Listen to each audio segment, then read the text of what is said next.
Hey, what's up, guys? This is TGS Millertime. I'm here today with some dual commentary with one of my clan mates, TGS Terra Ninja. Terra Ninja, why don't you go ahead and say hey? Hey guys, Terra Ninja, what's up? Terra Ninja, all right. So we're following you with this gameplay for the most part. So why don't you tell us about your setup here?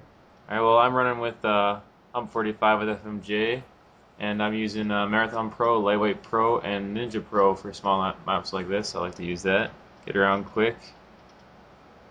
It's a pretty good setup. It's a pretty basic setup. A lot of people use that, and a lot of people pull it off pretty effectively. So props there. So what's your kind of overall strategy with this map? We're obviously playing Search and Destroy in Karachi. So what was your objective with this?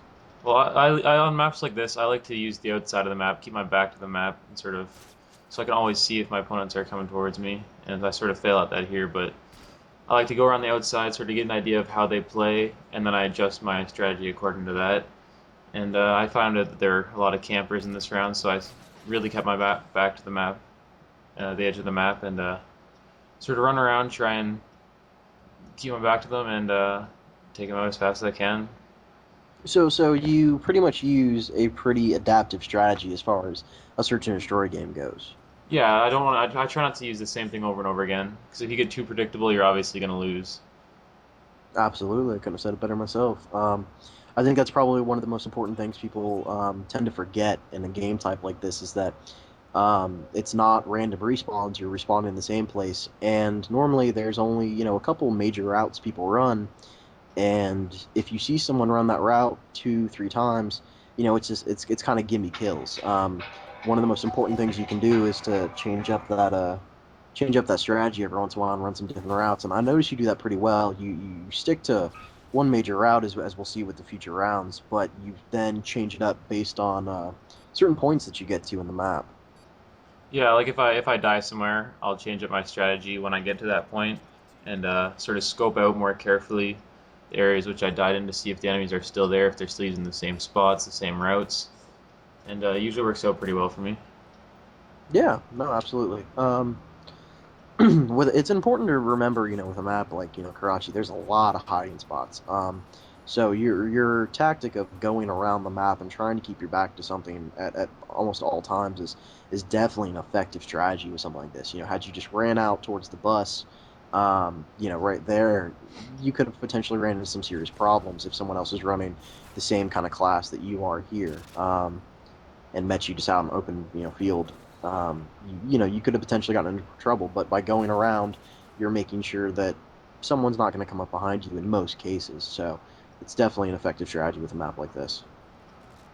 Yeah, that's what I usually find. On open maps, it's more easier because you can sort of see where the enemy's coming from. But on smaller maps, you're more of a danger because there's more places where they can be hiding and come out of if you don't watch everything. So Terra Ninja, I see you pick up a double kill right there. You obviously we established how you picked up the first person through smoke into the room and he came in. How'd you pick up the second guy? You didn't see him. Oh, I have my Turtle Beaches cranked way the hell up. I like to do that when I'm playing pretty seriously. I crank them up so high I can't really hear anything else. I turn the voice volume way down, so all I can pretty much just hear is the gameplay, and I try to just sort of figure out where they're coming from at most times. Definitely an effective strategy, and yeah, definitely for a lot of you guys, if you're not running headsets, you're definitely at a serious disadvantage when it comes to playing groups of organized guys who do have headsets, just because you're kind of making your presence known to us once you get a certain distance away. And had that guy, been running Ninja Pro, there's a potentiality he wouldn't have been hurt. But even with Ninja Pro, you know, guys can still hear footsteps. Terra Ninja, I think we've had conversations before where we can still hear people who are using Ninja Pro with our headsets. So even just using the Ninja Pro won't save you from a situation like the one that unfortunate player was in last round. Yeah, for sure. Like if that guy was running Ninja Pro, I still would have heard him through that wall from that far away. That's why, like when I want to get to certain areas where I know that there's a lot of traffic and there's always people like hiding there, I tend to go prone or crouch and just move along really slowly or just aim down the sights because then you're completely dead silent and nobody will hear you that way. When you're out and you know it's like a not as used area, you're a lot safer to just run around with Ninja Pro. but it's definitely a good strategy to go crouch and move around really slowly when you're in more trafficked areas. So I think the final thing that I really kind of wanted to hit on with this was that we walked into this game with six other, with a crew of six, and went up against another crew of six. Um, and as you can tell by the the gameplay, for the most part, we go matches where we don't die and kill the entire team, and as you'll see in the next, this round right here, we actually go 4-0 on this map. And to me, this really just kind of expressed the need for communication.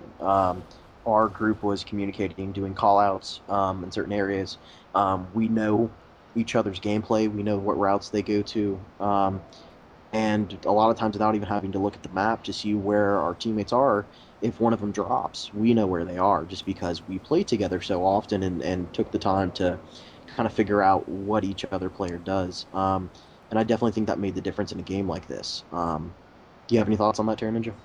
I think it's definitely a good thing because if you play with a lot of people and you get used to what they do, it is definitely a lot better than playing with a lot of randoms. 'Cause if you go into a random map or a random server with random players, you can never really depend on them. They could take a completely different route than what you're used to doing, and it's better teamwork if you do know who you're playing with and you play with them often. Just it's sort of you get along better with them and you do a lot better when you play with them. Absolutely. All right, guys. Well, I think that's going to wrap it up for us. Terra Ninja, you got any final thoughts? Um, no, I just hope you guys enjoy this video. It's our first one, so let us know what you think. We'll definitely be posting some more. And like Taryn just said, vote this video, leave a comment, let us know what you think, even if it's just to say you guys suck. You know what? Any criticism is good in our book because it only makes us better at the end of the day. So thanks for watching, guys, and look forward to some more dual commentaries from Trail Gaming Society.